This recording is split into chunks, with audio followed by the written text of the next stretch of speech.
اعوذ باللہ السمیع العلیم من الشیطان الرجیم بسم اللہ الرحمن الرحیم رب اشرح لی صدری ویسر لی امری واحلل عقدۃ من لسانی ویفقہوا قولی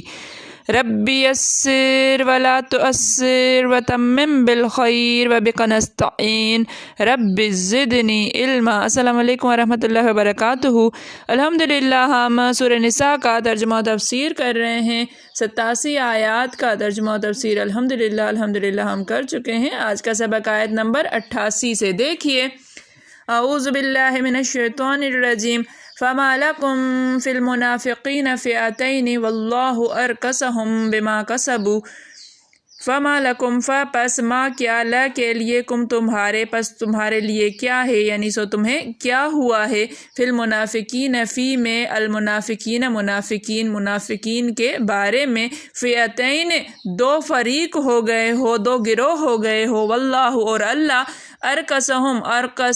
اللہ نے الٹ دیا، اندھا کر دیا، ہم انہیں بما کسبوا با سببیہ ہے یہاں پر، بے سے ما جو کسبو انہوں نے کیا، انہوں نے کمایا، اس کے سبب جو انہوں نے کمایا، اتریدون کیا تریدون تم چاہتے ہو، ان تہتدو ان کے تہتدو راہ پر لاؤ، ہدایت دو، راستہ دکھاؤ، من اضل من جسے اضل گمراہ کیا اللہ نے، ومن یضلل و اور من جو جسے یضلل گمراہ کرے اللہ فلن تجد لہ سبیلا پس لن ہرگز نہیں تجد تو پائے گا لہو کے لیے اس سبیلا کوئی راستہ اس کے لیے، پس تم اس کے لیے ہرگز کوئی سبیل کوئی راستہ نہیں پاؤ گے۔ فما لکم فی المنافقین فئتین سو تمہیں کیا ہو گیا ہے کہ تم منافقین کے بارے میں دو گروہ ہو گئے ہو، واللہ ارکسہم بما کسبوا اور اللہ نے انہیں الٹ دیا ہے ان کے سبب جو انہوں نے کمایا، اتریدون ان تہدوا من اضل اللہ کیا تم چاہتے ہو کہ تم انہیں راہ پر لاؤ جنہیں اللہ نے گمراہ کیا ہے، ومن یضلل اللہ فلن تجد لہ سبیلا اور جسے گمراہ کرے اللہ، جسے اللہ گمراہ کرے پس تم اس کے لیے ہرگز کوئی راہ نہیں پاؤ گے۔ تو کیا سبب ہے کہ تم منافقوں کے بارے میں دو گروہ ہو رہے ہو، حالانکہ اللہ نے ان کو ان کے کرتوتوں کے سبب اوندھا کر دیا ہے؟ کیا تم چاہتے ہو کہ جس شخص کو اللہ نے گمراہ کر دیا ہے اس کو رستے پر لے آؤ، اور جس شخص کو اللہ گمراہ کر دے تو اس کے لیے کبھی بھی راستہ نہیں پاؤ گے۔ ودو وہ چاہتے ہیں، لو تکفرون لو کاش تکفرون تم کافر ہو جاؤ، کما کفروا کما جیسے کہ کفروا وہ کافر ہوئے ہیں، فتکونوا پس تکونوا تم ہو جاؤ سواء برابر، فلا تتخذوا پس لا نہیں تتخذوا تم اختیار کرو، تم بناؤ، تم لو، منہم من سے ہم ان میں سے، اولیاء دوست پس تم انہیں دوست نہ بناؤ، حتیٰ یہاں تک کہ یہاجروا وہ ہجرت کریں، فی سبیل اللہ فی میں سبیل راستہ اللہ کے راستے میں، فإن تولوا پس ان اگر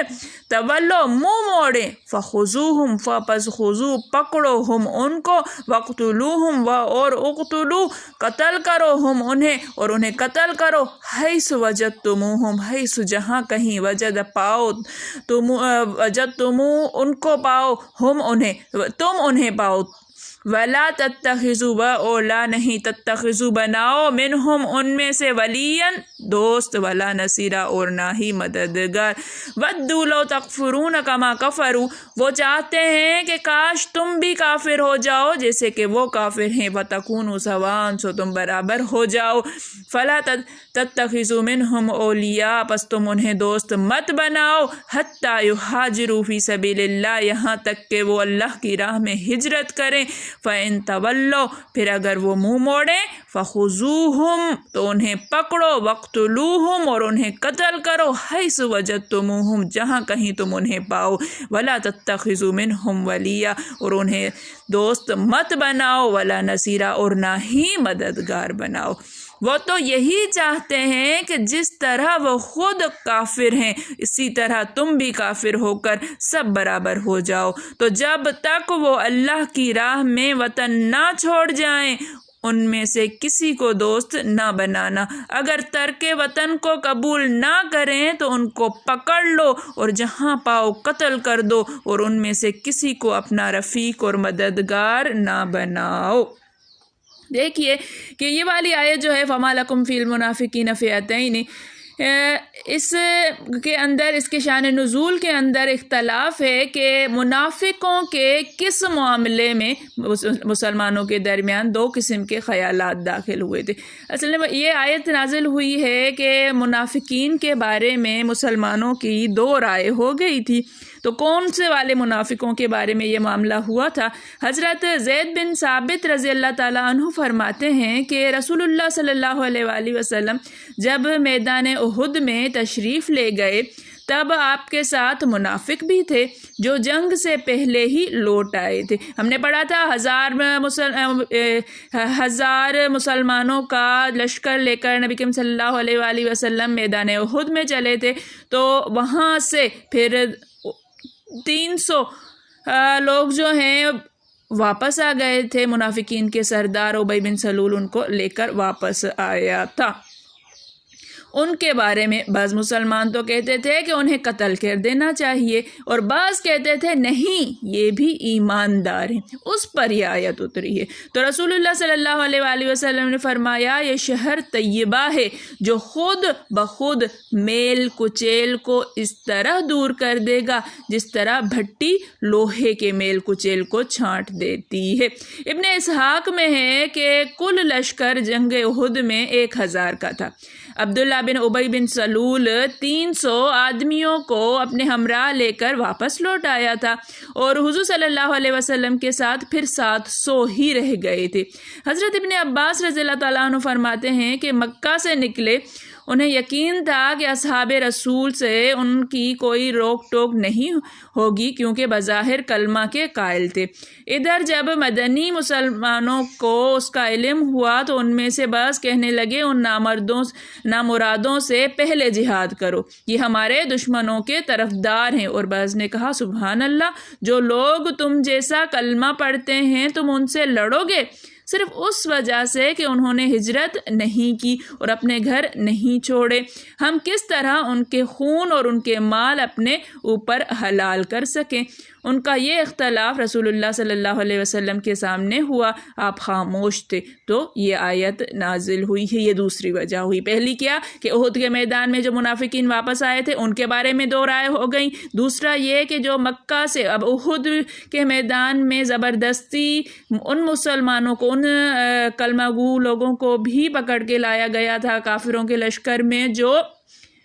نہیں آنا چاہتے تھے، جو مسلمانوں سے لڑنا نہیں چاہتے تھے، جو کلمہ گو تو تھے لیکن انہوں نے ہجرت ابھی نہیں کی تھی، یہ دوسرا طبقہ ہوا۔ حضرت سعید بن معاذ کے لڑکے فرماتے ہیں حضرت عائشہ صدیقہ پر جب تہمت لگائی گئی اور رسول اللہ صلی اللہ علیہ وآلہ وسلم نے منبر پر کھڑے ہو کر فرمایا کوئی ہے جو مجھے عبداللہ بن ابی کی ایذا سے بچائے، اس پر اوس و خزرج کے درمیان جو اختلاف ہوا اس کے بابت یہ آیت نازل ہوئی ہے۔ یہ اختلاف جو ہوا تھا آگے تفسیر کے اندر جو ہے ہم انشاءاللہ پڑھیں گے۔ ان کی ہدایت کی کوئی راہ نہیں، یہ تو چاہتے ہیں کہ سچے مسلمان بھی ان جیسے گمراہ ہو جائیں، ان کے دلوں میں اس قدر عداوت ہے تو تمہیں ممانعت کی جاتی ہے کہ جب تک یہ ہجرت نہ کریں انہیں اپنا نہ سمجھو، یہ خیال نہ کرو کہ یہ تمہارے دوست اور مددگار ہیں، بلکہ یہ خود اس لائق ہیں کہ ان سے باقاعدہ جہاد کیا جائے۔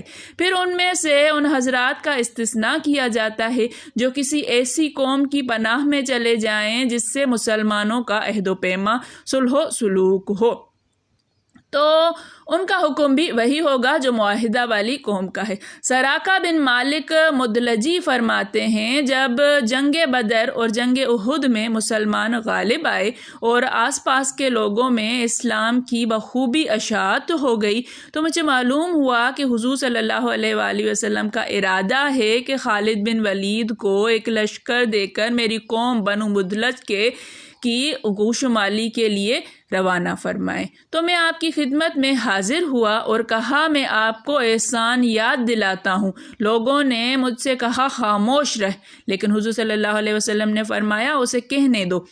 کہو کیا کہنا چاہتے ہو۔ میں نے کہا مجھے معلوم ہوا ہے کہ آپ میری قوم کی طرف لشکر بھیجنے والے ہیں، میں چاہتا ہوں کہ آپ ان سے صلح کر لیں اس بات پر کہ اگر قریش اسلام لائیں تو یہ بھی مسلمان ہو جائیں گے، اور اگر وہ اسلام نہ لائیں تو ان پر بھی آپ چڑھائی نہ کریں۔ حضور صلی اللہ علیہ وآلہ وسلم نے حضرت خالد بن ولید کا ہاتھ اپنے ہاتھ میں لے کر فرمایا ان کے ساتھ جاؤ اور ان کے کہنے کے مطابق ان کی قوم سے صلح کر آؤ۔ پس اس بات پر صلح ہو گئی کہ وہ دشمنان دین کی کسی قسم کی مدد نہ کریں، اور اگر قریش اسلام لائیں تو یہ بھی مسلمان ہو جائیں۔ پس اللہ نے یہ آیت اتاری کہ یہ چاہتے ہیں کہ تم بھی کفر کرو جیسے وہ کفر کرتے ہیں، پھر تم اور وہ برابر ہو جائیں، پس ان میں سے کسی کو دوست نہ جانو۔ یہی روایت ابن مردوہ میں ہے کہ تم بھی کفر کرو جیسے وہ کفر کرتے ہیں، پھر تم وہ برابر ہو جاؤ، پس ان میں سے کسی کو دوست نہ جانو۔ ان میں یہ آیت الا الذین یصلون الی قوم بینکم وبینہم میثاق او جاءکم حسرت صدورہم ان یقاتلوکم او یقاتلوا قومہم نازل ہوئی، آیت نمبر 90 جو ہم انشاءاللہ اگلے سبق میں پڑھیں گے۔ بس جو بھی ان سے مل جاتا وہ انہی کی طرح پرامن رہتا۔ کلام کے الفاظ سے زیادہ مناسبت اسی کو ہے۔ صحیح بخاری شریف میں صحیح حدیبیہ کے قصے میں ہے کہ پھر جو چاہتا ہے کہ کفار کی جماعت میں داخل ہو جائے اور